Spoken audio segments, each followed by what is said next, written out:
La Russie, c'est 8 millions à 10 millions de barils de pétrole émis par jour. La Russie, c'est près de 200 milliards de mètres cubes de gaz par an.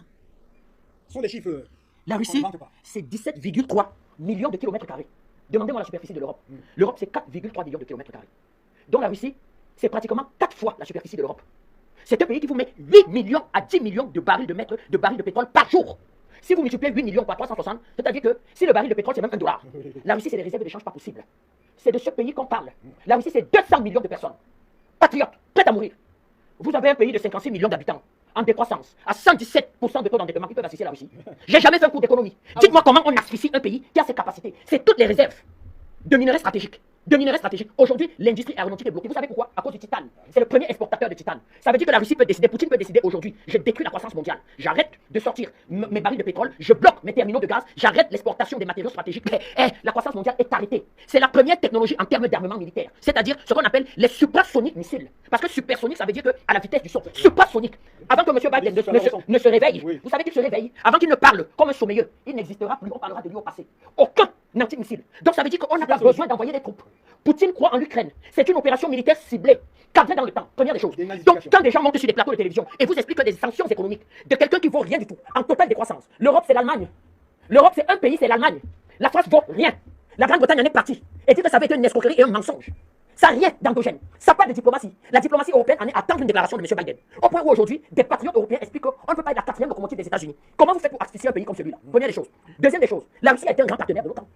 En 1991, la Russie intègre ce qu'on appelle l'Alliance OTAN-Russie, cadre du Conseil du partenariat euro-atlantique, le document que M. Banda a. C'est-à-dire que quand on démantèle l'Union soviétique, parce que l'Union soviétique n'a pas les capacités de tenir ces zones d'influence sur le plan économique et sur le plan militaire, on démantèle. Eh bien la Russie joue de bonne foi et dit que s'il faille démanteler mon empire pour sécuriser le monde, j'adhère. La Russie devient un partenaire de l'OTAN. En 1994, la Russie adhère au programme de partenariat pour la paix. C'est-à-dire qu'au sein de l'OTAN, on crée un organe de partenariat pour la paix. En 1990-97, en dépit du fait que les États-Unis violent les accords, en intégrant les anciens pays du pacte de Varsovie, la Russie demande, en 2000, c'est Poutine qui le demande à M. Bill Clinton. Ce qui est d'ailleurs interdit, l'extension. Il y a deux choses qu'il viole. Non seulement il viole le partenariat pour la paix, mais en même temps, les États-Unis décident de façon unilatérale d'installer ce qu'on va appeler un bouclier antimissile. Et la Russie demande aux États-Unis, que se passe-t-il? Vu que nous sommes dans un même commandement, nous sommes dans une même vision, nous sommes là pour travailler pour la paix. À quoi va servir un bouclier antimissile? Et vous savez où il décide d'installer le bouclier antimissile? Il décide de l'installer en Pologne. Mais Poutine va continuer, non seulement à attirer l'attention, mais à manifester sa bonne foi. Parce qu'en 2000, M. Bill Clinton fait une visite à Moscou. Poutine lui propose l'adhésion de la Russie à l'OTAN. Nous sommes en 2000. Ça a été dit tout à l'heure, c'est contenu dans le document. Les conventions ont été violées en 1997. C'est-à-dire que l'extension de l'OTAN. L'OTAN ne devait pas s'étendre du côté de l'Ouest. Mais l'OTAN va s'étendre du côté de l'Ouest. L'OTAN va violer les engagements qui ont été pris. Mais la Russie va l'accepter et va demander d'adhérer à l'OTAN. Première question. Il faut regarder la création de l'OTAN. L'OTAN va être créée en dehors de l'ONU. C'est un problème. C'est pour ça que les experts aujourd'hui posent ce problème de l'OTAN. Pourquoi? Parce que l'ONU est créée en 1945. Organisation des Nations Unies, chargée de maintenir la paix et de faire respecter le droit international. Nous, on n'y a jamais cru. Supposons que l'ONU était partie. Mais l'OTAN était destiné à disparaître aussi. Mais l'OTAN va être créé en 1949 au cadre de l'ONU. C'est-à-dire qu'une organisation autonome qui répond uniquement de Washington et qui n'a pas le même agenda que l'ONU. L'agenda de l'ONU était le respect. Prenons-le comme ça. Du droit international et de la paix. Mais l'OTAN va être créé avec un agenda caché. C'est-à-dire que être pratiquement et uniquement au service des États-Unis pour accroître l'influence des États-Unis. Question. Pourquoi les États-Unis n'ont pas demandé à la Chine d'adhérer à l'OTAN? Pourquoi les États-Unis ne demandent pas à la Chine d'adhérer à l'OTAN? Puisque c'est une organisation chargée de maintenir la paix. Mais tout le monde veut la paix. Moi, M. Tatinda, je veux la paix. Mais sauf que non. Ils vont faire une ségrégation dans l'adoption de l'OTAN. Ils vont vouloir une OTAN de race blanche. Ils vont vouloir une OTAN de groupe mondialo-globalo-atlantique. Qui font la promotion des valeurs judéo-chrétiennes. Ils vont vouloir une OTAN qui font la promotion de l'homosexualité. C'est-à-dire, vous, M. Etundi, au Cameroun, vous voulez la paix. Mais l'homosexualité est satanée chez vous. On ne vous veut pas dans l'OTAN. Donc, qu'est-ce que c'est l'OTAN aujourd'hui? Voilà la question que Poutine pose. Et au-delà de ça, en 2021, dans le cadre du Conseil Russie-OTAN, que va faire l'OTAN? L'OTAN va décider en 2014, de sanctionner unilatéralement la Russie. Pourquoi? Parce que la Russie va estimer que la ligne rouge a été franchie. Et que si justement, elle ne fasse pas prévaloir sa force en Crimée, eh bien, elle est totalement asphyxiée. Et c'est là que va intervenir ce que M. Banda a dit. Pendant qu'on essayait de distraire M. Poutine, eh bien, de façon sous-jacente, on faisait de l'Ukraine une terre de la manipulation du gène. C'est-à-dire de ce qu'on appelait le gène humain. La manipulation du gène humain, c'est renier l'existence du monde. La manipulation du gène humain, c'est renier l'existence de l'homme dans son essence. La manipulation du gène humain veut dire que la race humaine n'existe plus, que les hommes peuvent être considérés comme des animaux et des cobayes. Et ça, c'est le rêve nazi, c'est-à-dire de faire une photocopie de personnes, une reproduction de personnes basée uniquement sur la race blanche, aux cheveux blonds, à la taille de 1,80 m. Donc Hitler, quand il est vaincu, eh bien, il est vaincu avec des laboratoires qui étaient en train de mettre sur pied un nouveau type de soldats nazis et de soldats qui devaient défendre l'idéologie nazie. C'est-à-dire qu'un peuple à 1,90 m, aérien aux cheveux clairs.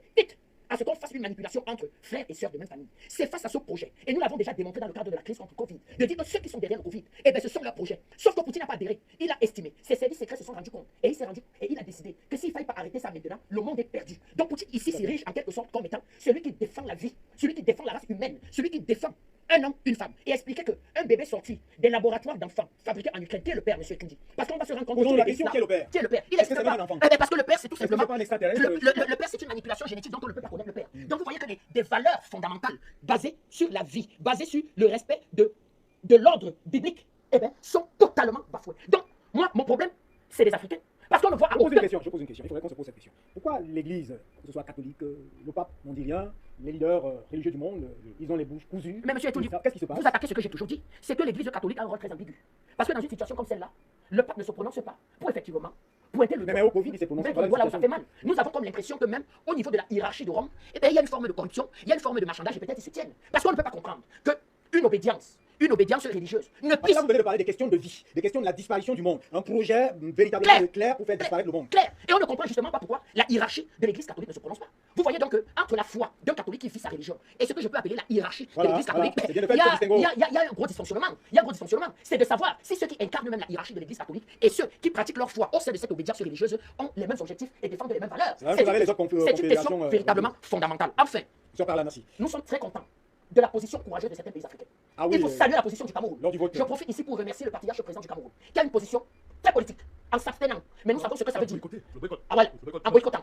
Nous savons ce que ça veut dire. Parce que nous mettons en relief la position que la Russie a eue au début de l'agression du Cameroun par le monde mondialo-globalo-atlantique lors de la crise de Boko Haram. L'ambassadeur de Russie, qui avait été le premier ambassadeur reçu par le président de la République, au sorti du bureau de l'Élysée, déclaré: la Russie se tiendra aux côtés du Cameroun, soutiendra le Cameroun en apportant un armement dernière génération à l'État du Cameroun. Donc, très vite, nous allons nous rendre compte que les sous-crises que nous vivons en Afrique ne sont en fait que produites, commanditées, préparées par ceux-là aujourd'hui qui sont dans la situation dite de la